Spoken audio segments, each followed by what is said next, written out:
Hello everyone, once again welcome to my OIT channel. So അയർലൻഡിലേക്ക് വരാൻ വേണ്ടിയിരിക്കുന്ന നഴ്സുമാർക്കുള്ള കുറച്ച് ഇൻഫോർമേഷണൽ വീഡിയോസ് കൂടെ ഞാൻ എൻ്റെ ചാനലിനകത്ത് ആഡ് ചെയ്തിടാമെന്ന് വിചാരിച്ചു. സോ നിങ്ങൾക്ക് എന്തെങ്കിലും ഡബിളിനെ കുറിച്ച് അറിയണമെന്നുണ്ടെന്നുണ്ടെങ്കിൽ ഞാൻ ഓരോ ദിവസവും ഓരോരോ വീഡിയോ ആയിട്ട് പബ്ലിഷ് ചെയ്യാം. സോ ഞാനിപ്പോൾ സ്റ്റേ ചെയ്യുന്നത് അയർലൻഡിലെ ഡബ്ലിനിലാണ്. ഇവിടെ നമുക്ക് കുറേ കൗണ്ടീസ് ആണുള്ളത്. ഇപ്പം നമ്മുടെ ഇന്ത്യയിലൊക്കെ നമുക്ക് സ്റ്റേറ്റ്സ് ഉണ്ട്, ലൈക്ക് ഇന്ന സ്റ്റേറ്റ്സിനകത്ത് ഡിസ്ട്രിക്ട് എന്നൊക്കെ പറഞ്ഞ പോലെ ഇവിടെ നമുക്ക് പെർട്ടിക്കുലർ കൗണ്ടീസ് ആണുള്ളത്. ഇതിനകത്ത് സെൻറ്റർ എന്ന് പറയുന്നത് ഡബ്ലിനാണ്. ഡബ്ലിൻ നമുക്ക് എല്ലാ വക ഫെസിലിറ്റീസും ഉണ്ട്. നമുക്കിപ്പം എന്ത് വേണം, ഇപ്പം കഴിക്കുന്ന ആഹാരത്തിൽ തന്നെ ഉഴുന്നവടെയാണ് ഇപ്പം നമുക്ക് വല്ലയിടത്തും തന്നെ ഇപ്പം തന്നെ കിട്ടും ഫ്രീസ്ഡ് ആയിട്ടുള്ള. പക്ഷെ ഞാനൊക്കെ ആദ്യമായിട്ടാണ് കേട്ടോ ഇവിടെ വന്നപ്പോഴാണ് കാണുന്നത് ഫ്രീസ്ഡ് ആയിട്ടുള്ള ഉഴുന്നവടയും നമ്മുടെ പഴംപൊരിയും അതുപോലെ തന്നെ ഉള്ളിവട എല്ലാം തന്നെ ഫ്രീസ് ചെയ്ത് അവർ പ്രോസസ്സ് ചെയ്ത് വെച്ചിരിക്കുകയാണ്. അത് കൊണ്ടുവന്ന് ജസ്റ്റ് ഒന്ന് ഓവനിൽ വെച്ച് ചൂടാക്കി കഴിഞ്ഞാൽ നാട്ടിൽ നമ്മൾ ഫ്രഷായിട്ട് ഹോട്ടലിൽ നിന്ന് വാങ്ങിച്ച് കഴിക്കുന്ന പോലെ തന്നെ ഈവൻ ഇടിയപ്പം പോലും നമുക്ക് അങ്ങനെ കിട്ടും, ഓൾറെഡി ഉണ്ടാക്കിയ സംഭവങ്ങൾ. സോ എനിക്കതൊക്കെ ഭയങ്കര എക്സൈറ്റഡ് ആയിരുന്നു അതൊക്കെ കണ്ടു കഴിഞ്ഞപ്പം. അങ്ങനത്തെ കാര്യങ്ങളൊക്കെ ഇവിടെ കിട്ടും. പക്ഷേ ബാക്കിയുള്ള അറബ് കൺട്രീസിലൊക്കെ അതൊക്കെ ഓൾറെഡി ഉണ്ടായിരുന്നു എന്നുള്ളത് ഇവിടെ വന്നു കഴിഞ്ഞിട്ടാണ് അറിഞ്ഞത് കേട്ടോ. അപ്പോൾ ഡബ്ലിന് നമുക്ക് കിട്ടാത്ത ഒന്നുമില്ല, എല്ലാ വക കാര്യങ്ങളും നമുക്ക് അവൈലബിൾ ആണ്. പിന്നെ ബാക്കിയുള്ള കൗണ്ടീസിലൊക്കെ എന്ന് വെച്ചിട്ടുണ്ടെങ്കിൽ അറ്റ്മോസ്ഫിയർ ഒക്കെ നല്ലതാണ്. നമ്മുടെ ഞാൻ കണ്ടിട്ടില്ല, വേറൊരു കൗണ്ടീസിൽ ഞാൻ പോയിട്ടില്ല. എൻ്റെ പ്ലേസ് ഒഴികെ ഞാൻ വേറെ ഒന്നും തന്നെ യാത്ര ചെയ്തിട്ടില്ല. നമുക്കൊത്തിരി വാട്ടർഫോൾസ്, നമ്മുടെ നേച്ചർ, ശരിക്കും പറഞ്ഞാൽ അയർലൻഡ് എന്ന് പറയുന്നത് അവർ നേച്ചറിനെ ഇഷ്ടപ്പെടുന്ന ആൾക്കാരാണ്. ഇവിടെ മരം മുറിക്കുന്നത് പോലും ഭയങ്കര ലോ വെച്ചിട്ടേ അവർക്ക് ചെയ്യാൻ പറ്റത്തുള്ളൂ. അവിടെ കുറേ മീൻസ് കുറേ പേരെ കൺസെൻ്റ് ഒക്കെ കിട്ടിക്കഴിഞ്ഞാൽ ഈവൻ മരം പോലെ ഇവർക്ക് ഇവിടെ വെട്ടാൻ പറ്റത്തുള്ളൂ. അപ്പോൾ അത്രമാത്രം പ്രകൃതിയെ സ്നേഹിക്കുന്ന ആൾക്കാരാണ് ഐറിഷുകാരെന്ന് പറയുന്നത്. ഇവിടെ നമുക്ക് പൊല്യൂഷൻ ഒന്നും കാണാൻ പറ്റില്ല. ഇപ്പം നമ്മൾ എത്ര വലിയ സിറ്റി, ഡബ്ലിൻ ഇത്രയും വലിയൊരു സിറ്റി, അവിടെ നമ്മൾ പോകുമ്പം നമുക്ക് റോഡിൽ കൂടെ പോകുമ്പോഴും നമ്മൾ ഒരിക്കലും മൂക്കടച്ചു പിടിക്കേണ്ട ആവശ്യമൊന്നുമില്ല. ഇവിടെ പൊല്യൂഷൻ എന്ന് പറഞ്ഞ സംഭവമേ ഇല്ല. നല്ല പ്യുവറായിട്ടുള്ള ഓക്സിജനേറ്റഡ് ആയിട്ടുള്ള എയർ നമുക്ക് കിട്ടും. അങ്ങനത്തെ ഒരു സ്ഥലമാണ് ശരിക്കും അയർലൻഡ് എന്ന് പറയുന്നത്. അപ്പോൾ ഇവിടുത്തെ പ്രത്യേകത എന്ന് പറഞ്ഞിട്ടുണ്ടെന്നുണ്ടെങ്കിൽ എല്ലാവരും അയർലൻഡ് എന്തുകൊണ്ട് ഇഷ്ടപ്പെടുന്നില്ല എന്ന് പറഞ്ഞിട്ടുണ്ടെന്നുണ്ടെങ്കിൽ, ഒന്ന് നമുക്ക് നഴ്സസിൻ്റെ പ്രോസസ്സിങ് ടൈം ഒത്തിരി സമയം എടുക്കുന്നുണ്ട്. നമുക്ക് DL കിട്ടാൻ വേണ്ടി, ഡിസിഷൻ ലെറ്റർ കിട്ടാൻ വേണ്ടി ഒത്തിരി ടൈം എടുക്കുന്നുണ്ട്. അത് നമുക്കൊരു കുറച്ച് ബുദ്ധിമുട്ടുള്ള കാര്യമാണ്. കുറേ നാൾ വെയിറ്റ് ചെയ്തിരിക്കണം. അപ്പോൾ നമ്മൾ UK ഒക്കെ ആണെന്നുണ്ടെങ്കിൽ വിത്ത് 3 months നമുക്ക് പ്രോസസ്സിങ് എല്ലാം കഴിഞ്ഞ് പോകാം എന്നുള്ള ഒരു ഡ്രോബാക്ക് ഉണ്ട്. അതല്ലാതെ വേറെ ഒന്നുള്ളത് ഇവിടുത്തെ ക്ലൈമറ്റ്. സോ ക്ലൈമറ്റ് നമുക്ക് എല്ലാവർക്കും അഡ്ജസ്റ്റ് ചെയ്യാൻ പറ്റത്തില്ല. പക്ഷേ ഒരു 6 months കഴിഞ്ഞിട്ടുണ്ടെങ്കിൽ ഓൾമോസ്റ്റ് എല്ലാവരും തന്നെ അഡ്ജസ്റ്റ് ചെയ്യും. ഇപ്പോൾ എനിക്കാണെങ്കിലും ഇവിടെ വന്നു കഴിഞ്ഞിട്ട് ഒരു 6 monthോളം നമുക്ക് റിക്കറൻ്റ് ആയിട്ട് ജലദോഷം, പനി എന്ന് പറയാൻ പറ്റത്തില്ല, നമുക്ക് മൂക്കടപ്പ്, കോൾഡ്, നമ്മൾ കോമൺ കോൾഡ് നമുക്ക് എപ്പോഴും ഉണ്ടായിരിക്കും. കാരണം ഈ അഡ്ജസ്റ്റ് ഒന്ന് ചെയ്ത് വരണമല്ലോ ഇവിടുത്തെ ക്ലൈമറ്റൊക്കെ ആയിട്ട്. സോ ഈ റെയിനി സീസൺ നമുക്ക്, അതായത് 4 സീസൺസിലും നമുക്ക് മഴയുണ്ടാവും. അതാണ് അയർലൻഡിൻ്റെ പ്രത്യേകത. ഇപ്പോൾ ഈവൻ സമ്മറിലാണെങ്കിൽ പോലും നമുക്ക് ഇടയ്ക്കിടയ്ക്ക് മഴയുണ്ടായിരിക്കും. വിൻ്ററിലാണെങ്കിലും മഴ കാണും. റെയിനി സീസൺ സെപ്പറേറ്റ് ഉണ്ട്. സോ ഇങ്ങനെ ഏത് ക്ലൈമറ്റ് എടുത്ത് നോക്കി തുടങ്ങിയാലും ത്രൂ ഔട്ട് ദ ഇയറിൽ നമുക്ക് കുറച്ച് മഴയുള്ള ഒരു പ്രദേശമാണ്. ഐലൻഡ് ആണല്ലോ. സോ അപ്പോൾ അത് കാരണം നമുക്കത് എക്സ്പെക്റ്റ് ചെയ്യാവുന്ന കാര്യങ്ങളാണ്. അതാണ് നമുക്ക് ഇഷ്ടപ്പെടത്തില്ലാത്തൊരു കാര്യം എന്ന് പറയുന്നത്. പക്ഷേ കുറേ നാളൊക്കെ കഴിഞ്ഞ് കഴിയുമ്പോഴത്തേക്കും നമുക്ക്, പക്ഷേ ഈ ഒരു മാർച്ച് കഴിഞ്ഞിട്ട് April ആയി കഴിയുമ്പോഴത്തേക്കും ഇവിടുത്തെ ക്ലൈമറ്റൊക്കെ നല്ലതാണ്. കാരണം ഞാനിവിടെ വന്നത് ജൂലൈയിലാണ്. സോ ജൂലൈ ടൈം എനിക്ക് ഇത്രയ്ക്ക് വലിയ ബുദ്ധിമുട്ടൊന്നും തോന്നിയില്ല. കാരണം നമ്മുടെ നാട്ടിലത്തെ പോലെയൊക്കെ തന്നെ മഴക്കാലത്ത് ഉണ്ടാകുന്ന ആ ഒരു സെയിം രീതി തന്നെയായിരുന്നു. പിന്നെ അത് കഴിഞ്ഞിട്ടാണ് മനസ്സിലായത് ഇവിടെ എപ്പോഴും മഴ പെയ്യുന്ന ഒരു സ്ഥലമാണെന്നുള്ളത്. ഇവിടുത്തെ സമ്മർ നല്ലതാണ്. നമുക്ക് ഫ്ലവേഴ്സ്, പൂക്കളൊക്കെ കാണാം. നല്ല വെറൈറ്റി ഫ്ലവേഴ്സ് കണ്ടു കഴിഞ്ഞാൽ നമുക്കൊരു പ്ലാസ്റ്റിക് പൂവാണോ അത് ഒറിജിനലാണോ എന്ന് സംശയം തോന്നുന്ന രീതിയിലുള്ള ഫ്ലവേഴ്സാണ് ഇവിടുത്തെയൊക്കെ. സോ ഭൂപ്രകൃതിയൊക്കെ ഇവിടെയൊക്കെ എല്ലാമാണ്. ഔട്ടിംഗ് ഒക്കെ പോകാനൊക്കെ ഒത്തിരി നല്ല ഒരു ഏരിയ ആണ് ഇവിടെ. ഇഷ്ടംപടി കാണാൻ ഒത്തിരി സ്ഥലങ്ങളൊക്കെ ഉണ്ട്. പക്ഷേ ഇതുവരെ ഞാനൊന്നും ഒരിടത്തും പോയിട്ടില്ല. ഫാമിലി വന്നു കഴിഞ്ഞിട്ട് പോകുമ്പം എല്ലാവർക്കും കാണിച്ചു തരാം. ഓക്കെ, എന്തൊക്കെയാണ് ഇവിടുത്തെ പ്രത്യേകത എന്നുള്ളതൊക്കെ. ഹിൽ ഏരിയാസ് ഉണ്ട്, നമുക്ക് കാണാം. ഹില്ല് കുറച്ചങ്ങ് മാറി കഴിഞ്ഞ് കഴിയുമ്പോഴത്തേക്കും ഹില്ലി ഏരിയ ആയിട്ട് നമുക്ക് കാണാൻ പറ്റും. പശുവും പരിപാടികളൊന്നും ഇവിടെ ഒന്നും ഇല്ല. പശുക്കളൊക്കെ കുറച്ച് കൗണ്ടി ഏരിയസിലേക്കാണ് നമുക്ക് പശുവിനൊക്കെ കാണാൻ പറ്റുന്നത്. കുതിരേനെ ഞാൻ ഒരു പ്രാവശ്യം കണ്ടായിരുന്നു. റോഡിൽ കൂടെ കുതിര പോകുന്ന ഒരു പ്രാവശ്യം കണ്ടു. 2 കുതിരേനെ കെട്ടിയിട്ടിരിക്കുന്നത് കണ്ടു. അതല്ലാതെ ഞാൻ കുതിരേനെ ഒന്നും ഇവിടെ കണ്ടിട്ടില്ല. പശുവൊക്കെ ഇഷ്ടംപടി ഇവിടെ ഉണ്ട്. കൗണ്ടി ഏരിയസിലേക്ക് ഫാമേഴ്സ് ഒത്തിരി പേരുണ്ട്. അപ്പം അവർ വർഷങ്ങളായിട്ട് ഇങ്ങനെ ഫാം നടത്തുന്ന ആൾക്കാർ, അപ്പം അവർക്ക് ഒത്തിരി പശുക്കളുടെ തൊഴുത്തൊക്കെ ഉള്ളത് ഒക്കെ ഉണ്ട്, കേട്ടിട്ടുണ്ട് അങ്ങനെ. പക്ഷേ നമ്മുടെ ഡബ്ലിനിൽ ഇതൊന്നും കാണത്തില്ല. പിന്നെ ഉള്ളത് ഇവിടുത്തെ ട്രാൻസ്പോർട്ട് ചെയ്യുന്ന ഇവിടുത്തെ റൂൾസ് ആൻഡ് റെഗുലേഷൻസ് ഒക്കെ നല്ലതാണ്. കാരണം ഇപ്പം നമ്മൾ റോഡിൽ ഇറങ്ങിയിട്ടുണ്ടെന്നുണ്ടെങ്കിൽ കറക്റ്റായിട്ടുള്ള റൂൾസ് ആൻഡ് റെഗുലേഷൻസ് എല്ലാവരും തന്നെ അത് കീപ്പപ്പ് ചെയ്യും. ഈവൻ നമ്മൾ ബസ്സിൽ കയറണം, ഇപ്പോൾ പബ്ലിക് ട്രാൻസ്പോർട്ട് ഇവിടെ എല്ലാവരും തന്നെ പബ്ലിക് ട്രാൻസ്പോർട്ട് യൂസ് ചെയ്യുന്നവരാണ് കൂടുതൽ ആൾക്കാരും. അതായത് ബസ് സർവീസ് പോലെ തന്നെ നമുക്കിവിടെ ലുവാസ് എന്ന് പറയും, നമ്മുടെ മെട്രോ പോലെ തന്നെ ഇവിടെ നമ്മൾ ലുവാസ് ഉണ്ട്. അതായത് റോഡിൽ കൂടെ പോകുന്ന ട്രെയിൻ ഉണ്ട്, നമുക്കിവിടെ കാണാൻ പറ്റും. നമ്മുടെ മെയിൻ സിറ്റി കൂടെ ഷട്ടിൽ സർവീസ് പോലെ തന്നെ, പക്ഷെ അത് റോഡിൽ കൂടിയാണ് അത് ഇലക്ട്രിക് ട്രെയിൻ പോകുന്നത്. അതല്ലാതെ ഒരു കൗണ്ടിൽ നിന്ന് വേറൊരു കൗണ്ടിലേക്ക് പോകാൻ വേണ്ടി ട്രെയിൻ സർവീസസും ഉണ്ട്. അങ്ങനെ 3 ട്രാൻസ്പോർട്ടേഷൻ ഉണ്ട് നമുക്കിവിടെ പബ്ലിക് ട്രാൻസ്പോർട്ടേഷൻ എന്ന് പറഞ്ഞിട്ടുള്ളത്. ശരിക്കും നമ്മൾ ബസ് സർവീസസ് എന്ന് പറഞ്ഞിട്ടുണ്ടെങ്കിൽ ഇപ്പോൾ ഡബിളാണെന്നുണ്ടെങ്കിൽ ഷട്ടിൽ സർവീസസ് ഒത്തിരി കാണും. നമുക്ക് ബുദ്ധിമുട്ടുണ്ടാകുന്ന സൺഡേസിൽ മാത്രമേ നമുക്ക് ബുദ്ധിമുട്ടുണ്ടാവുള്ളൂ. സൺഡേ രാവിലെ മെയിൻ സിറ്റീസിലേക്കുള്ള ബസ്സസൊക്കെ 8:30 കഴിഞ്ഞിട്ടായിരിക്കും സ്റ്റാർട്ട് ചെയ്യുന്നത്. അല്ലാതെ വലിയ പ്രശ്നങ്ങളൊന്നുമില്ല. ബാക്കിയുള്ള സമയത്ത് നമുക്ക് പ്രശ്നമേ ഇല്ല. സേഫായിട്ട് നമുക്ക് ഇവിടെ യാത്ര ചെയ്യാം. ഇവിടെ ഒരു സേഫ്റ്റി ഇഷ്യൂസ് ഒന്നുമേ ഇല്ല. നമുക്ക് ഈവൻ 10, 11 മണി 12 മണി വരെ നമുക്കിവിടെ പബ്ലിക് ട്രാൻസ്പോർട്ട് ഉണ്ട്. ആ സമയത്താണെങ്കിലും തന്നെ യാത്ര ചെയ്യുന്ന നമുക്കൊന്നും പേടിക്കേണ്ട ആവശ്യമില്ല. അത്രയും സെക്യൂർ ആയിട്ടാണ് ഇവിടെ ഉള്ളത്. ബസ്സിനകത്ത് വരെ ക്യാമറാസ്, ഇഷ്ടംപോലെ ക്യാമറാസ്, ഒരു 10-12 ക്യാമറയെങ്കിലും ബസ്സിനകത്ത് കാണാം. പിന്നെ ഇവിടെ നമുക്ക് കാണാൻ പറ്റുന്ന ഇപ്പോഴും ഡബിൾ ഡെക്ക് ആയിട്ടുള്ള ബസ്സസ് ആയിരിക്കും മോസ്റ്റ്ലി. അങ്ങനത്തെ ബസ്സാണ് പബ്ലിക് ട്രാൻസ്പോർട്ടിനുള്ളത്. വളരെ റെയറായിട്ടേ നമുക്ക് നോർമൽ ആയിട്ടുള്ള സിംഗിൾ ഡെക്ക് ആയിട്ടുള്ള ബസ് കാണാൻ പറ്റത്തുള്ളൂ. ബസ്സിൽ എങ്ങനെയാണെന്ന് വെച്ചിട്ടുണ്ടെങ്കിൽ നമ്മുടെ സിസ്റ്റം എങ്ങനെയാണെന്ന് വെച്ചാൽ നമുക്കൊരു കാർഡുണ്ട്, അതിനെ ലീപ് കാർഡ് എന്ന് പറയും. ആ കാർഡ് നമുക്ക് ഒരു പ്രാവശ്യം വാങ്ങിക്കുക, അത് നമുക്ക് റീചാർജ് ചെയ്തുകൊണ്ടേയിരിക്കാം. ചാർജ് ചെയ്ത് നമുക്ക് അതിനകത്ത് വെക്കാം. ഒരു പ്രാവശ്യം ഇപ്പം ഡബിളിലെ കാര്യമാണ് ഞാൻ പറഞ്ഞത്, ബാക്കിയുള്ള കൗണ്ടീസ് എനിക്ക് കറക്റ്റായിട്ട് അറിയത്തില്ല. നമ്മളിപ്പം ഒരു കാർഡ് ഒരു പ്രാവശ്യം നമ്മൾ വണ്ടിക്കകത്ത് കയറുമ്പോൾ തന്നെ അവിടെ ഒരു മെഷീൻ വെച്ചിട്ടുണ്ട് ടാപ്പ് ചെയ്യാൻ വേണ്ടി. അപ്പോൾ ഈ ബസ്സിൽ നമ്മൾ കയറുമ്പോൾ ഇത് ടാപ്പ് ചെയ്യുമ്പോൾ ബീപ്പ് സൗണ്ട് കേൾക്കും. അതിനകത്ത് എത്ര ബാലൻസ് ഉണ്ടെന്ന് നമുക്കതിനകത്ത് കാണാൻ പറ്റും. നമ്മളിപ്പോൾ 50 യൂറോയ്ക്ക് നമ്മൾ ചെയ്തു. അപ്പം ഒരു പ്രാവശ്യം നമ്മൾ യാത്ര ചെയ്യുമ്പോൾ 2 യൂറോ വെച്ച് കട്ട് ചെയ്യും. 3 മണിക്കൂറത്തേക്ക് നമ്മൾ എവിടെയൊക്കെ യാത്ര ചെയ്തു, വേറെ ബസ്സൊക്കെ കയറി, വേറെ നമ്മളിപ്പം ഈവൻ ലുവാസ് മറ്റേ മെട്രോ ട്രെയിനിൽ കയറി എന്ന് പറഞ്ഞാലും ഈ സെയിം കാർഡ് തന്നെ യൂസ് ചെയ്യുന്നത്, പൈസ കട്ടാവത്തില്ല. 3 മണിക്കൂറത്തേക്ക് നമുക്ക് ആ സെയിം 2 യൂറോയിൽ നമുക്ക് ഡബിൾ എവിടെ വേണമെങ്കിലും പോവാം. തിരിച്ചു വരുമ്പോഴും അതുപോലെ തന്നെ നമ്മൾ പക്ഷേ ടാപ്പ് ചെയ്യണമെന്നേ ഉള്ളൂ. ലുവാസിലാണെന്നുണ്ടെങ്കിൽ നമ്മൾ കയറുമ്പോഴും ഇറങ്ങുമ്പോഴും നമ്മൾ ടാപ്പ് ചെയ്യണം. ബസ്സിലാണെങ്കിൽ നമ്മൾ കയറുമ്പോൾ മാത്രം ടാപ്പ് ചെയ്യുക, അത്രയേ ഉള്ളൂ. സോ അതാണ് ലീപ് കാർഡ് എന്ന് പറഞ്ഞൊരു കാർഡ്. അതുപോലെ തന്നെ ഇപ്പം നമുക്ക് ശരിക്കും നമ്മുടെ നാട്ടിൽ ഇങ്ങനെയാണ് ബസ് ഫ്രണ്ടിലും ഡോറുണ്ട്, ബാക്കിലും ഡോറുണ്ട് അല്ലേ. ശരിക്കും ഇൻ ആൻഡ് ഔട്ടാണ് ശരിക്കും ഉദ്ദേശിക്കുന്നത്. പക്ഷേ ഇവിടെ അത് ശരിക്കും അവർ പാലിക്കുന്നുണ്ട്. ഓട്ടോമാറ്റിക് ഡോർ സിസ്റ്റം ആണ്, മീൻസ് കൺട്രോളിങ് ഡ്രൈവറിൻ്റെ അടുത്താണ്. അപ്പം ഫ്രണ്ട് ഡോറിൽ കൂടെ നമ്മൾ കയറുക, ബാക്കിലത്തെ ഡോറിൽ കൂടെ ഇറങ്ങി പോകുക. അതിൽ ഒരു വ്യത്യാസമില്ല. ബാക്കി ഡോറിൽ കൂടെ നമുക്ക് കയറാൻ പറ്റില്ല. ഫ്രണ്ട് ഡോറിൽ കൂടെ ഇറങ്ങുന്നത് ചില ബസ്സസിനുണ്ട്, ഒരു ഡോറേ കാണത്തുള്ളൂ, അതിൽ മാത്രമേ അവർ അലോ ചെയ്യത്തുള്ളൂ. അതുപോലെ തന്നെ നൈറ്റിലൊക്കെ നമ്മൾ പോകുമ്പം ബസ് കുറേ ഫിൽഡായി. ഇപ്പം നമ്മൾ ഡബിൾ ഡെക്കറാണ്, ഇപ്പോൾ മുകളിലും ഇഷ്ടംപടി സീറ്റ്സ് ഉണ്ട്, അവിടെയും നിറഞ്ഞു താഴെയും നിറഞ്ഞു.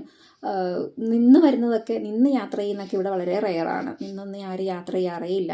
കാരണം എന്താണെന്ന് വെച്ചിട്ടുണ്ടെങ്കിൽ ഓൾമോസ്റ്റ് എല്ലാ സീറ്റും ഫില്ലായി കഴിയുമ്പം അവർ ഫ്രണ്ട് ഡോർ ഓപ്പൺ ചെയ്യത്തില്ല. സ്റ്റോപ്പിൽ വന്നു കഴിഞ്ഞാലും ഫ്രണ്ട് ഡോർ ഓപ്പൺ ചെയ്യില്ല. ബാക്കി കൂടെ ആൾക്കാർ ഇറങ്ങിപ്പോയി കഴിഞ്ഞിട്ട് സീറ്റ് അവൈലബിലിറ്റി അനുസരിച്ച് മാത്രമേ ഡ്രൈവർ ഫ്രണ്ട് ഡോർ തുറന്നു കൊടുക്കത്തുള്ളൂ. സോ അതുകൊണ്ട് നമുക്ക് സേഫായിട്ടും കംഫോർട്ടായിട്ടും യാത്ര ചെയ്യാൻ പറ്റുന്ന ഒരു പബ്ലിക് ട്രാൻസ്പോർട്ട് സിസ്റ്റം നമ്മുടെ അയർലൻഡിലുണ്ട്. അതുപോലെ തന്നെ ഫ്രണ്ട് സീറ്റ്സ് കുറച്ച് റിസർവ്ഡ് ആണ്. ഇപ്പോൾ ഓൾഡ് ഏജ് ആയിട്ടുള്ള ആൾക്കാർക്കും പ്രഗ്നൻ്റ് ആയിട്ടുള്ള ആൾക്കാർക്കും കുട്ടികളൊക്കെ വരുവാണെങ്കിൽ ഇരിക്കാൻ വേണ്ടിയുള്ളത്. അതുപോലെ തന്നെ വീൽ ചെയറിൽ വരുന്നവർക്ക് ഇരിക്കാൻ വേണ്ടി ഒരു സീറ്റ് റിസർവ് ചെയ്തിട്ടുണ്ട്. അവിടെ ആൾക്കാർ ആരും ഇല്ലാന്നുണ്ടെങ്കിൽ മാത്രമേ നമ്മൾ ഇരിക്കത്തുള്ളൂ, അല്ലെങ്കിൽ അത് വീൽ ചെയർ ആക്സസിന് വേണ്ടിയുള്ള ഒരു സീറ്റ് സ്പെസിഫിക് ആയിട്ടുണ്ട്. അപ്പം ഇങ്ങനത്തെ സംഭവങ്ങളൊക്കെയാണ് നമ്മുടെ ട്രാൻസ്പോർട്ടിന് വേണ്ടിയുള്ളത്. പിന്നെ നമ്മൾ ഡബ്ലിനാണെന്നുണ്ടെങ്കിൽ നമുക്ക് വീട് കിട്ടാൻ ഭയങ്കര ബുദ്ധിമുട്ടായിരിക്കും. സോ അയർലാൻഡ് ഫുൾ എടുത്ത് നോക്കിക്കഴിഞ്ഞാൽ വീട് കിട്ടുന്ന കുറച്ച് ബുദ്ധിമുട്ടാണ്. കാരണം ഒത്തിരി പേര് വരുമ്പം അതിൻ്റേതായിട്ടുള്ള ബുദ്ധിമുട്ടുണ്ടാകും. പ്രത്യേകിച്ച് ഡബ്ലിനിൽ വീട് കിട്ടാൻ ഭയങ്കര ബുദ്ധിമുട്ടായിരുന്നു. കാരണം എനിക്കത് എക്സ്പീരിയൻസ് ആയിട്ടുള്ള കാര്യമാണ്. ഇപ്പോൾ ആരെങ്കിലും ഫാമിലിയെ കൊണ്ടുവരാൻ വേണ്ടി പ്ലാൻ ചെയ്യുന്നവരൊക്കെ ഉണ്ടെന്നുണ്ടെങ്കിൽ നമ്മൾ എന്ത് ചെയ്യണം, ഡാഫ്റ്റ് എന്ന് പറഞ്ഞൊരു ആപ്ലിക്കേഷൻ ഉണ്ട്. സോ അതിൽ നമ്മൾ ആ ആപ്ലിക്കേഷൻ ഡൗൺലോഡ് ചെയ്തിട്ട് അതിൽ രജിസ്റ്റർ ചെയ്തിടുക. അപ്പം നമ്മുടെ ലോക്കൽ ഏത് ഏരിയയിലാണ് നമുക്ക് വീട് വേണ്ടതെന്നുള്ളത് റെൻറ്റ് എന്നുള്ളത് ഓപ്ഷൻ ഓപ്പൺ ചെയ്തിട്ട് നമുക്ക് സെർച്ച് ചെയ്യാം. അത് നമ്മൾ എത്ര റൂംസ് വേണം, എത്ര ബാത്ത് വേണം, അതുപോലെ തന്നെ എത്ര എമൗണ്ടിനുള്ളിൽ വരണം എന്നുള്ളതൊക്കെ നമുക്ക് സെറ്റ് ചെയ്ത് ഫിൽട്ടർ ചെയ്തെടുക്കുകയാണെങ്കിൽ നമുക്ക് കിട്ടും. പിന്നെ പ്രശ്നം എന്താണെന്ന് വെച്ചിട്ടുണ്ടെങ്കിൽ ഇവർ നമ്മൾ ആപ്ലിക്കേഷൻസ് അയച്ചു കൊടുക്കുമ്പം അവർ വ്യൂവിങ് അറേഞ്ച് ചെയ്യും. അതായത് കുറേ ആൾക്കാർ റിക്വസ്റ്റ് അയച്ചു കഴിയുമ്പം അവരൊരു ദിവസം ഇൻ എ പെർട്ടിക്കുലർ ടൈം ഒരു 15 മിനിറ്റ്സ് അല്ലെങ്കിൽ 30 മിനിറ്റ്സ് അവർ ഫിക്സ് ചെയ്തിട്ട് നമുക്ക് മെയിൽ അയക്കും. ഓക്കെ, ഇതാണ് വ്യൂവിങ് ടൈം, ഇന്ന ദിവസം ടൈം നിങ്ങൾക്ക് വന്ന് കാണാമെന്ന് പറയും. അപ്പം നമ്മൾ അവിടെ ചെന്ന് കാണുക. അപ്പം കാണുമ്പോൾ അവർ വീടൊക്കെ കാണിച്ചു തരും. എല്ലാ ഫെസിലിറ്റീസ് എങ്ങനെയാണ്, കറണ്ട് ബില്ലിൻ്റെ കാര്യം, വെള്ളത്തിൻ്റെ കാര്യം, സ്റ്റോറേജ്, നമ്മുടെ പാർക്കിംഗ്, ഇങ്ങനത്തെ എല്ലാ കാര്യങ്ങളും അവർ എക്സ്പ്ലെയിൻ ചെയ്ത് തരും. അപ്പോൾ അവർ കുറച്ച് ഡീറ്റെയിൽസ് അവരുടെ മെയിൽ ഐ ഡിയിലേക്ക് അയക്കാൻ പറയും. ഇത് നമുക്ക് 2 ടൈപ്പിലുണ്ട്. ഒന്ന് ലെറ്റിംഗ് ഏജൻസ് ഉണ്ട്, നമുക്ക് വാടകയ്ക്ക് വീടെടുത്ത് കൊടുക്കുന്ന ഏജൻസിക്കാരുണ്ട്. അപ്പം മോസ്റ്റ്ലി എല്ലാവരും തന്നെ അങ്ങനെ കൊടുക്കുന്നവരായിരിക്കും, അപ്പാർട്ട്മെൻറ്റ്സ് ഒക്കെ കൊടുക്കുന്ന അങ്ങനെ ആയിരിക്കും. അല്ലാതെ ചില സമയത്ത് ഡയറക്റ്റായിട്ട് വീടിൻ്റെ ഓണർ തന്നെ വന്ന് നമുക്ക് വ്യൂവിങ് കാണിച്ചു തരുന്നുണ്ടായിരിക്കും. 2 രീതിയിലുണ്ട്. അപ്പോൾ അവരവരുടെ മെയിലിലേക്ക് കുറച്ച് ഡീറ്റെയിൽസ് അയച്ചു കൊടുക്കാൻ പറയും. ഇപ്പം നമ്മുടെ പാസ്പോർട്ടും നമ്മൾ ഇപ്പം കറൻലി താമസിച്ചുകൊണ്ടിരിക്കുന്ന ഓണറിൻ്റെ ഒരു ലെറ്റർ, അതുപോലെ തന്നെ നമ്മുടെ വർക്ക് പ്ലേസിൽ നിന്നുള്ള ഒരു ലെറ്റർ, നമ്മുടെ പേറോള്. സോ ലാസ്റ്റ് 3 മന്തിലെ പേറോള്, നമ്മുടെ ബാങ്ക് സ്റ്റേറ്റ്മെൻറ്റ് ചിലരെ ചോദിക്കാറുള്ളൂ, പക്ഷേ പേറോള് കാണിക്കാൻ പറയും നമ്മുടെ സാലറി സ്കെയിൽ നോക്കാൻ വേണ്ടി. ഇവിടുത്തെ ഐറിഷ് റൂൾ അനുസരിച്ച് എങ്ങനെയാണെന്ന് വെച്ചിട്ടുണ്ടെങ്കിൽ നമുക്ക് മന്ത്ലി കിട്ടുന്ന സാലറിയിലെ 40% താഴെയായിരിക്കണം റെൻറ്റ്. അങ്ങനെ ഉണ്ടെങ്കിൽ മാത്രമേ നമുക്ക് ആ വീട് കിട്ടത്തുള്ളൂ. അപ്പോൾ അവരത് വെച്ചിട്ടാണ് നമ്മളെ സെലക്ട് ചെയ്യുന്നത്. ഇപ്പോൾ ഒരു 10 പേര് ഒരു വീട് കാണാൻ വന്നിട്ടുണ്ടെന്നുണ്ടെങ്കിൽ അതിൽ അവർ ചൂസ് ചെയ്യുന്ന ചിലപ്പോൾ 2 പേരെ മാത്രമായിരിക്കും. കാരണം പേ സ്കെയിൽ വെച്ചിട്ട് നോക്കിയിട്ട് കൺവീനിയൻ്റ് ആയിട്ടുള്ളത്.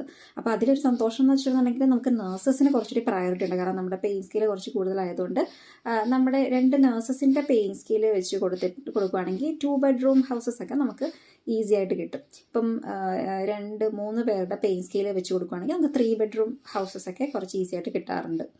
അല്ലാന്നുണ്ടെങ്കിൽ നമുക്ക് ബുദ്ധിമുട്ടായിരിക്കും. ഒരാളുടെ പേയിങ് സ്കെയിൽ നമുക്ക് 2 ബെഡ്റൂം വീടൊക്കെ ഒരിക്കലും കിട്ടത്തില്ല. ഡബിളിന് കിട്ടാൻ ഭയങ്കര ബുദ്ധിമുട്ടാണ്. കാരണം even rental house single BHK എന്ന് പറയുന്നത് തന്നെ 1600 സ്റ്റാർട്ടിങ് തന്നെ. ഇപ്പോഴത്തെ കറൻറ്റ് 2024 ഒരു ജാനുവരി ടൈമിലെ സമയം എങ്ങനെയാണെന്ന് വെച്ചിട്ടുണ്ടെങ്കിൽ സ്റ്റാർട്ടിങ് ഒരു 1700 മോസ്റ്റ്ലി ഓൾമോസ്റ്റ് നമുക്ക് ഇഷ്ടപ്പെടുന്ന രീതിയിലുള്ള ഒരു വീടെന്ന് പറയുന്നത്. സോ സിറ്റി ആയിരിക്കുമല്ലോ മോസ്റ്റ്ലി. ഡബിൾ എന്ന് പറയുമ്പോൾ എല്ലാം തന്നെ ഒരു സിറ്റി ഏരിയയിലായിരിക്കുമല്ലോ. അപ്പോൾ നമ്മുടെ ജോലി സ്ഥലമായിട്ട് കൺവീനിയൻ്റ് ആയിട്ടുള്ള രീതിയിലൊക്കെ നമ്മൾ നോക്കുമ്പോൾ നമുക്ക് വീട് കിട്ടാൻ ഒത്തിരി ബുദ്ധിമുട്ടായിരിക്കും.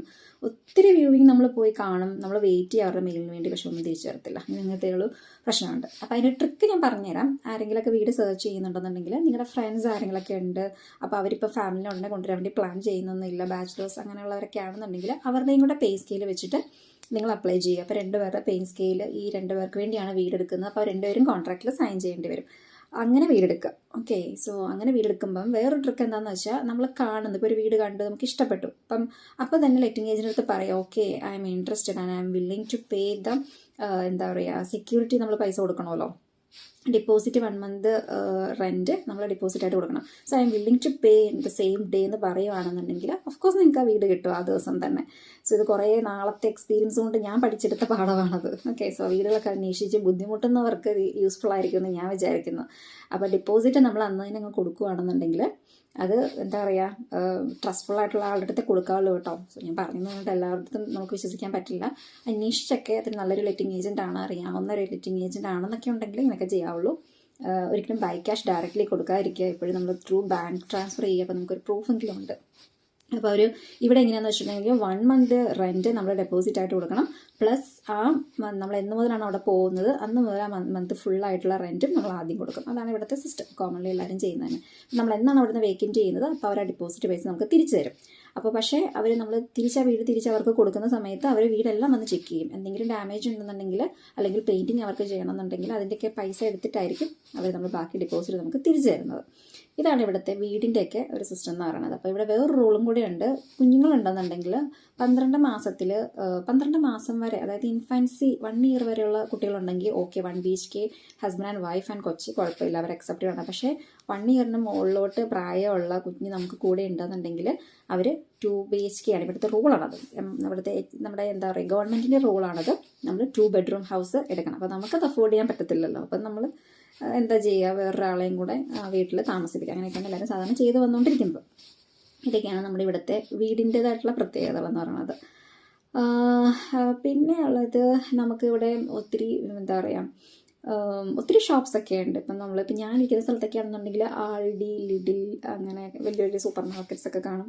പിന്നെ കുറച്ചും കൂടി സിറ്റിയിലേക്ക് പോകുകയാണെന്നുണ്ടെങ്കിൽ ഒറ്റ കോംപ്ലക്സിനകത്ത് തന്നെ നമുക്ക് ഈ വക കാര്യങ്ങളെല്ലാം തന്നെ കാണും. അതിനകത്തൊരു ഏഷ്യൻ സ്റ്റോറും കാണാതിരിക്കില്ല. ഡബ്ലിനാണെങ്കിൽ ഇതിനെക്കുറിച്ച് പേടിക്കേണ്ട ആവശ്യമില്ല. നമുക്ക് ഏഷ്യൻ സ്റ്റോർ കാണാം, അവിടെ നമ്മുടെ വക എല്ലാ കാര്യങ്ങളും കിട്ടും. പക്ഷേ എല്ലാത്തിനും റേറ്റ് കൂടുതലാണെന്നേ ഉള്ളൂ. കാരണം അവിടെ നിന്ന് ഇവിടെ വരെ വരണമല്ലോ.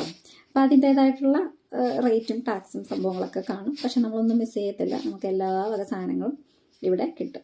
ഓക്കെ, ഉപ്പ് മുതൽ കർപ്പൂരം വരെയുള്ള എല്ലാ സാധനങ്ങളും, ഈവൻ പൂജാ സാധനങ്ങൾ വരെ അവിടെ നമുക്ക് കിട്ടും. അഗർബത്തി വരെ കിട്ടും നമുക്ക്. സോ ഇവിടെ വരുന്നവർക്ക് അതൊന്നും മിസ് ചെയ്യത്തില്ല. പക്ഷെ ആദ്യം നമ്മൾ എല്ലാം ഇത്ര യൂറോ ഇത്ര റുപ്പീസ് ആണല്ലോ എന്നുള്ളൊരു കാൽക്കുലേഷൻ ചെയ്യുമല്ലോ. അപ്പോൾ അതിൻ്റേതായുള്ള ബുദ്ധിമുട്ടുകളൊക്കെ ആദ്യം നമുക്ക് കാണും. പിന്നെ അത് യൂസ്ഡ് ആയിക്കോളും, കുഴപ്പമില്ല. അപ്പോൾ അതാണ് നമ്മുടെ വീടും ട്രാൻസ്പോർട്ട് ഇങ്ങനത്തെ കാര്യങ്ങളൊക്കെ, അന്തരീക്ഷം സംഭവങ്ങളൊക്കെ ഇങ്ങനെയാണ്. പിന്നെ ട്രാൻസ്പോർട്ടിൻ്റെ ഒരു കാര്യം എന്താണെന്ന് വെച്ച് കഴിഞ്ഞാൽ നമുക്ക് മിക്കവാറും വീടുകളൊക്കെ കിട്ടുന്നത് നമ്മുടെ വർക്ക് ഏരിയയിൽ തൊട്ടടുത്ത് കിട്ടണമെന്നൊന്നുമില്ല. ചിലപ്പോൾ കുറച്ച് അകലേക്കായിരിക്കും. ഇപ്പോൾ 2 ബസ്സൊക്കെ കയറി വരേണ്ട സിറ്റുവേഷൻസ് ഒക്കെ ഉണ്ടാവും. പക്ഷേ കുഴപ്പമില്ല, നമുക്ക് ഓൺലൈനിൽ ഗൂഗിൾ മാപ്പ് ഇട്ട് നോക്കുകയാണെങ്കിൽ നമുക്ക് അറിയാൻ പറ്റും വണ്ടി എപ്പോഴാണുള്ളത്, ഏതൊക്കെ റൂട്ടിൽ കൂടെയാണ് പോകുന്നത് എന്നുള്ളതൊക്കെ നമ്മൾ അറിഞ്ഞു വെക്കുകയാണെങ്കിൽ നമുക്ക് പ്രശ്നമില്ല. പിന്നെ ഉള്ളത് ചില ദിവസങ്ങളിൽ ഇവിടെ ഒത്തിരി കാറ്റൊക്കെ ഉള്ള ദിവസങ്ങളിലാണെങ്കിൽ അവർ റെഡ് അലേർട്ടൊക്കെ പറഞ്ഞ ദിവസങ്ങളിൽ ബസ്സസ് കാണത്തില്ലായിരിക്കില്ല. പിന്നെ ഇതുപോലെ സൺഡേ മോർണിംഗിൽ ബസ്സസ് ഒക്കെ ഇല്ലാന്നുണ്ടെന്നുണ്ടെങ്കിൽ എപ്പോഴും നിങ്ങൾ വരുന്നവർ ഇപ്പോൾ വന്ന് കഴിഞ്ഞ ഉടനെ ഫ്രീ നൗ എന്ന് പറഞ്ഞ് ടാക്സിയുടെ ഒരു ആപ്പാണ് ഫ്രീ നൗ എന്നുള്ളത് ഡൗൺലോഡ് ചെയ്ത് അതിൽ രജിസ്റ്റർ ചെയ്ത് നമ്മുടെ കാർഡ് ATM കാർഡ് അതിനകത്ത് ആക്സസ് ചെയ്ത് വെക്കുകയാണെന്നുണ്ടെങ്കിൽ നമുക്ക് എമർജൻസി വരുമ്പം നമ്മൾ ഒത്തിരി ബുദ്ധിമുട്ടേണ്ടി വരത്തില്ല. അതിനകത്തൊന്ന് സെർച്ച് ചെയ്ത് അതിൽ തന്നെ പേ ചെയ്ത് അങ്ങനെ പോവുകയാണെങ്കിൽ ഒത്തിരി ഈസി ആയിരിക്കും. അത് ആ സമയത്ത് നമ്മൾ അതിന് വേണ്ടി മെനക്കെടാതെ വന്ന് കഴിയുമ്പോൾ തന്നെ ആ ഒരു ആപ്പ് ഒന്ന് ഡൗൺലോഡ് ചെയ്തിട്ടിട്ട് അതിൽ രജിസ്റ്റർ ചെയ്ത് വെക്കുകയാണെന്നുണ്ടെങ്കിൽ നമുക്ക് നല്ലതായിരിക്കും. കാരണം ചില സ്റ്റാർട്ടിങ് നിങ്ങളിപ്പോൾ ഇൻ കേസ് അയർലൻഡിൽ സ്റ്റാർട്ടിങ് ടൈം വരുമ്പം നമുക്കൊരു ബുദ്ധിമുട്ടായിരിക്കും. 2 വണ്ടി കയറി പോകുമ്പം ശരിക്കും പറഞ്ഞാൽ ഒരു അരമണിക്കൂറിനത്തെ യാത്രയെ കാണത്തുള്ളൂ. പക്ഷെ അതെന്ന് പറഞ്ഞാലും വണ്ടി കയറുമ്പോൾ നമുക്ക് ആദ്യം ഒരു ചെറിയൊരു കൺഫ്യൂഷൻസ് എല്ലാവർക്കും വരുന്നൊരു കാര്യമാണ്. കാരണം നമ്പർ നോക്കി കയറുമ്പം അങ്ങോട്ടും ഇങ്ങോട്ടും സ്റ്റാൻഡ്, അങ്ങോട്ടും ഇങ്ങോട്ടും സ്റ്റോപ്പ്, അങ്ങോട്ടും ഇങ്ങോട്ടൊക്കെ മാറിപ്പോവും. അത് കോമൺലി ഇവിടെ സംഭവിക്കുന്ന കാര്യമാണ്. നമ്മളൊരു 1 മാസം എടുക്കും ഒന്ന് അഡ്ജസ്റ്റ് ആയി വരാൻ വേണ്ടി. റൂട്ടും സംഭവങ്ങളൊക്കെ 2 ആഴ്ച മതി. അപ്പോൾ ആ സമയങ്ങളിൽ നമ്മൾ വഴി മനസ്സിലാക്കാതെ പോവുകയാണെന്നുണ്ടെങ്കിൽ പാനിക്കാകാതെ ഇതുപോലൊരു ആപ്പ് ഒന്ന് ഡൗൺലോഡ് ചെയ്ത് വെക്കുകയാണെന്നുണ്ടെങ്കിൽ ഒന്ന് ടാക്സി വിളിച്ച് പോകാമെന്നുള്ളൂ. ഒരു 10 യൂറോ ഒരു ദിവസം പോയെന്ന് പറഞ്ഞാലും ഇത്രയും ടെൻഷൻ അടിക്കേണ്ട ആവശ്യമില്ലല്ലോ. കാരണം പെട്ടെന്ന് നമുക്ക് മനസ്സിലാക്കി എടുക്കാം. പക്ഷേ വണ്ടി കയറുമ്പം നമ്മുടെ സൈഡ് നമ്മൾ അങ്ങോട്ടും ഇങ്ങോട്ടും മാറിപ്പോവും. കാരണം ഇപ്പോൾ എക്സാമ്പിൾ 27 എന്നുള്ളൊരു നമ്പർ ബസ്സാണ് നമുക്ക് കയറേണ്ടത്. അപ്പം അങ്ങോട്ടും 27 കാണാം, ഇങ്ങോട്ടും 27 കാണാം. അപ്പം നമ്മൾ പെട്ടെന്ന് അറിയാതെ ഒരു 27 കയറി റൂട്ട് കറക്റ്റായിട്ട് നോക്കാതെ സ്ഥലത്തിൻ്റെ പേര് കറക്റ്റായിട്ട് നോക്കാതെയാണ് കയറിയെന്നുണ്ടെങ്കിൽ നമ്മൾ വേറെ വഴിയിലേക്കായിരിക്കും പോയിക്കൊണ്ടിരിക്കുന്നത്. അത് ഞാനിപ്പോൾ പറയുമ്പോൾ നിങ്ങൾക്ക് ചിലപ്പോൾ വലിയതായിട്ട് തോന്നത്തില്ല. പക്ഷേ വന്നു കഴിയുമ്പോൾ അത് എക്സ്പീരിയൻസ് ചെയ്യുന്ന ഒരു കാര്യമാണ്. ചില സമയത്ത് പുതിയ ഡ്രൈവേഴ്സൊക്കെ ആണെന്നുണ്ടെങ്കിൽ നമ്മൾ ചിലപ്പം അവർക്ക് വഴി തെറ്റിപ്പോയി അങ്ങനെ ചെയ്തിട്ടുണ്ടെങ്കിൽ നമ്മൾ ഇടയ്ക്ക് ഇറങ്ങേണ്ടി വരും. അപ്പോൾ നമ്മൾ അത്രയും ചിലപ്പോൾ ബുദ്ധിമുട്ടേണ്ടി വരും. അപ്പോൾ അതുകൊണ്ടൊക്കെ ഏറ്റവും എളുപ്പം എപ്പോഴും നമ്മൾ ടാക്സി എപ്പോഴും ഒരു ആപ്പ് എപ്പോഴും ഡൗൺലോഡ് ചെയ്തിടുന്നതായിരിക്കും എപ്പോഴും നല്ലത്. സോ വന്നു കഴിഞ്ഞ ഉടനെ തന്നെ ലീവ് കാർഡ് വാങ്ങിക്കാൻ നിങ്ങൾ സിം വാങ്ങിക്കുന്നതിൻ്റെ കൂട്ടത്തിൽ തന്നെ അതുപോലെ തന്നെ ഈ ഒരു ആപ്പും ഡൗൺലോഡ് ചെയ്ത് എപ്പോഴും ഇടുക. അതാണ് എപ്പോഴും നമുക്ക് സേഫ് ആയിട്ടുള്ളത്. പിന്നെ അതുപോലെ തന്നെ ഒരു പേപ്പറിൽ എപ്പോഴും നമ്മൾ എവിടെയാണോ സ്റ്റേ ചെയ്യുന്നത് ആ അഡ്രസ്സ് ഒന്ന് എഴുതിയിടുക. ഇവിടെ നമ്മൾ പിൻകോഡിന് വരാൻ എയർ കോഡ് എന്നാണ് പറയുന്നത്. ആ എയർ കോഡ് അറ്റ്ലീസ്റ്റ് എയർ കോഡെങ്കിലും എഴുതിയിട്ടേക്കുക. എപ്പോഴും കയ്യിൽ പേപ്പറിൽ എഴുതി വെക്കുക. കാരണം ചില സമയത്തൊക്കെ നമ്മൾ പവർ ബാങ്ക് ഒക്കെ എടുക്കാൻ മറന്നിട്ടുണ്ടായിരിക്കും. ചിലപ്പം ചാർജ് പോയി കാണും, ചിലപ്പോൾ നെറ്റ് കാണത്തില്ല. ഇങ്ങനത്തെയൊക്കെ സിറ്റുവേഷൻസ് വരുമ്പോഴത്തേക്കും നമുക്ക് നമ്മുടെ വീട്ടിലെത്താൻ വേണ്ടി വേറൊരു വഴിയും കാണത്തില്ല. അപ്പം എപ്പോഴും ആ സ്റ്റാർട്ടിങ് വരുന്നവർക്ക് വേണ്ടി ഞാൻ പറയുന്നതാണ് കേട്ടോ. ഈ 1 മാസം ആദ്യത്തെ ഈ 1 മാസത്തേക്കുള്ള ഒരു ബുദ്ധിമുട്ടുകളൊക്കെയാണ് ഇതൊക്കെ. ഇൻ കേസ് എല്ലാവർക്കും നല്ല ചിലർക്ക് പറ്റാവുന്ന കാര്യങ്ങളാണ്. അപ്പം നമ്മുടെ കംപ്ലീറ്റ് അഡ്രസ്സ് എഴുതിയില്ലെങ്കിലും എയർ കോഡ് മാത്രമെങ്കിലും എഴുതിയില്ല. അത് കാരണം ആ എയർ കോഡ് വെച്ച് നമ്മുടെ വീടിൻ്റെ അവിടെ കൊണ്ട് നമുക്ക് ടാക്സി കൊണ്ടുവന്ന് വിടും. ഓക്കെ, അങ്ങനത്തെ ഇഷ്യൂസ്. കാരണം എനിക്ക് അങ്ങനെ പറ്റിയിട്ടുള്ളതാണ്. കാരണം നെറ്റില്ലാതെ പോയി, മൊബൈൽ സ്വിച്ച് ഓഫ് ആയി പോയി.